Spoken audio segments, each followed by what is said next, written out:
माता दी, हर हर महादेव। आप सब जानते हैं कि सावन का बहुत ही पवित्र महीना चल रहा है और आ गया है नाग पंचमी का शुभ दिन। अगर आपकी लाइफ में बहुत सारी प्रॉब्लम्स हैं, चाहे वो धन से जुड़ी हो, आपकी किसी विश या फिर मनोकामना से जुड़ी हो या फिर बीमारी से जुड़ी हो, तो ये वीडियो आपके लिए ही है। आपको सिर्फ 5 नाग नागिन बनाने हैं अपनी उंगलियों से पान के पत्ते पर, और इस उपाय से आपकी जो भी समस्याएं हैं वो सारी की सारी समस्याएं समाप्त हो जाएंगी। चलिए बात करते हैं और जानते हैं कि आपको ये उपाय करने के लिए क्या क्या चाहिए। तो आपको लेना है 1 पान का पत्ता और लाल चंदन का पाउडर, और उसे कटोरी में लेकर थोड़ा सा पानी डालकर उसका पेस्ट बनाना है। अब आपको क्या करना है, अब आपके पास जो पान का पत्ता है उस पर आपको लाल चंदन से 5 नाग बनाने हैं अपनी उंगलियों से। बना लिए नाग। अब जाना है शिव मंदिर, लेकिन ध्यान रखना इस उपाय को करने के लिए आपको महादेव के ऐसे मंदिर में जाना होगा जहां पर शिवलिंग के साथ साथ वो कलश भी हो, जिससे बूंद बूंद करके शिवलिंग पर जल टपकता रहता है। आ गई ना बात समझ में। अब आप जो पान का पत्ता लेकर गए हो, उस पान के पत्ते को आपको शिवलिंग पर उस स्थान पर चढ़ाना है जहां पर कलश से लगातार पानी टपक रहा है, ठीक है। और भगवान शिव की 5 पुत्रियों के नाम लेने हैं, जया, विषहरा, शामिलवारी, देवतली और देव। याद रखना कि ये उपाय सिर्फ और सिर्फ नाग पंचमी को ही किया जाता है, अन्य किसी दिन नहीं करना है। देखिए, इस उपाय को जो भी व्यक्ति कर लेता है उसके घर में जो पितृ दोष होते हैं वो सब समाप्त हो जाते हैं। पितृ दोष एक ऐसा दोष है जो इंसान के जीवन को कठिनाइयों से भर देता है। जो लोग पितृ दोष से पीड़ित होते हैं उनके घर में हमेशा धन की समस्या बनी रहती है, या तो धन आता ही नहीं है, और अगर आ भी जाता है तो फिर वो टिकता नहीं है। घर में हमेशा कोई ना कोई बीमार बना रहता है। घर में जो लोग विवाह के योग्य हैं उनकी शादियां नहीं हो पाती हैं, और अगर हो भी जाती हैं तो फिर उनके जो वैवाहिक जीवन है वो बहुत कष्टप्रद होते हैं, या तो उनमें लड़ाई झगड़े और कलेश बहुत होते हैं या फिर रिश्ते टूट जाते हैं।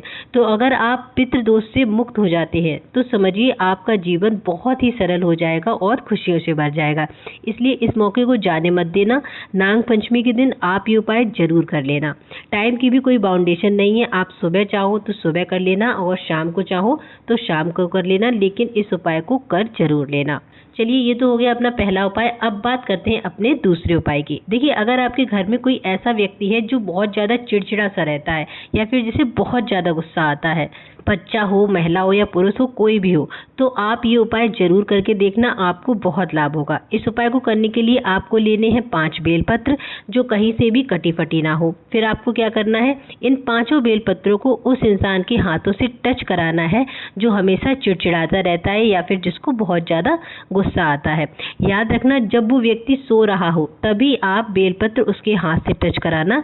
सुबह के टाइम सो रहा हो, दोपहर के टाइम सो रहा हो, शाम के टाइम सो रहा हो, किसी भी समय जब वो व्यक्ति सो रहा हो तब आप ये 5 बेलपत्र उसके हाथ से टच करा लेना। और उसके बाद इन 5 बेलपत्र को लेकर जाना है शिव मंदिर। शिवलिंग के पास बैठना है उत्तर दिशा में फेस करके। अब आप जो बेलपत्र लेकर गए हो उनको एक एक करके माता उमा का नाम लेते हुए शिवलिंग पर समर्पित करना है। ध्यान रखना, बेलपत्र की जो डंडी होगी वो किधर होगी, माता अशोक सुंदरी की तरफ, और जो पत्तियां होंगी वो होंगी आपकी तरफ। जो भी व्यक्ति इस उपाय को कर लेता है उसके घर में जो भी गुस्सैल और चिड़चिड़े स्वभाव का व्यक्ति है वो धीरे धीरे शांत स्वभाव का हो जाता है। इसलिए जरूर करके देखना ये उपाय। चलिए बात करते हैं अपने तीसरे उपाय की, लेकिन उससे पहले जो लोग इस चैनल पर पहली बार आए हैं और मेरी आवाज़ पहली बार सुन रहे हैं उनसे रिक्वेस्ट है कि चैनल को सब्सक्राइब जरूर करिएगा और वीडियो को लाइक करिएगा। चलिए बात करते हैं अपने तीसरे उपाय की। देखिए, अगर आपकी कोई भी ऐसी विश है, कोई भी ऐसी मनोकामना है जो अधूरी है, तो इस उपाय को करने से आपकी मनोकामना जरूर पूरी हो जाएगी। नाग पंचमी के दिन इस उपाय को जरूर करिएगा। इस उपाय को करने के लिए आपको जाना है पीपल के पेड़ के पास, और पीपल के पेड़ की जो छाल होती है वो थोड़ी सी छाल निकाल लेनी है। फिर इस छाल को थोड़ी देर के लिए पानी में भिगो देना। फिर जब ये छाल गल जाए तब उसे घिसकर चंदन बना लेना इसी छाल का। पीपल की छाल का जो ये चंदन बनेगा वो ब्राउन या फिर ब्लैक कलर का बनकर तैयार होगा। इसके बाद ले लेना एक तांबे के कलश में जल। याद रखना, जल अपने घर से ही लेना है। फिर ये जल और पीपल की छाल का जो चंदन बनाया है उसको लेकर पहुंच जाना शिव मंदिर, और शिवलिंग के पास उत्तर दिशा में फेस करके बैठना। फिर जो आप पीपल की छाल का चंदन बनाकर लाए हो उसी से आपको शिवलिंग पर पीपलेश्वर महादेव का नाम लेकर बहुत अच्छी तरह से लेपन करना है।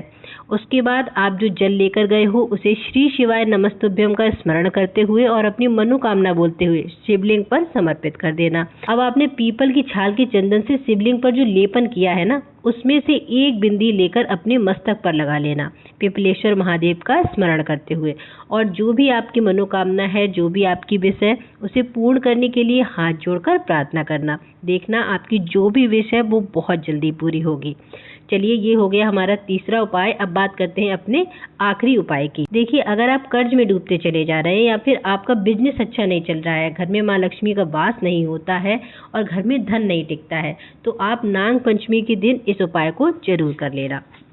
इस उपाय को करने के लिए आपको लेना है एक पीपल का पत्ता और थोड़ा सा दही। फिर आपको जाना है बट वृक्ष के नीचे। कोशिश करना ये उपाय आप सुबह 10 बजे से पहले कर लेना। करना क्या है, आप जो पीपल का पत्ता लेकर गए हो ना, उस पत्ते को अपने उल्टे हाथ पर यानी लेफ्ट हैंड पर रख लेना और बट के पेड़ की जो मिट्टी है ना, उससे शिवलिंग बनाना है इसी पीपल के पत्ते पर। अब इस शिवलिंग पर आप जो दही लेकर गए हो, वो दही आपको 7 बार समर्पित करना है बटुकेश्वर महादेव का नाम लेकर। देखिए, अगर आपकी प्रॉब्लम कर्ज से रिलेटेड है तो उसे दूर करने के लिए बटुकेश्वर महादेव से हाथ जोड़कर प्रार्थना करना। और अगर धन से रिलेटेड कोई प्रॉब्लम है आपको, तो जो दही आपने समर्पित किया है पार्थिव शिवलिंग पर, उसमें से थोड़ा सा दही एक कटोरी में रख लेना और जो पार्थिव शिवलिंग आपने बनाया है उसका बेल पत्र की पेड़ के नीचे ही बटुकेश्वर महादेव का नाम लेकर विसर्जित कर देना। फिर आपने जो दही निकाला है ना कटोरी में, उसको घर लेकर जाना और फिर उस स्थान पर जहाँ पर आप अपने रुपए पैसे रखते हैं, तिजोरी में या फिर किसी अलमारी में, उसी के ऊपर इस दही से एक स्वास्तिक बना देना।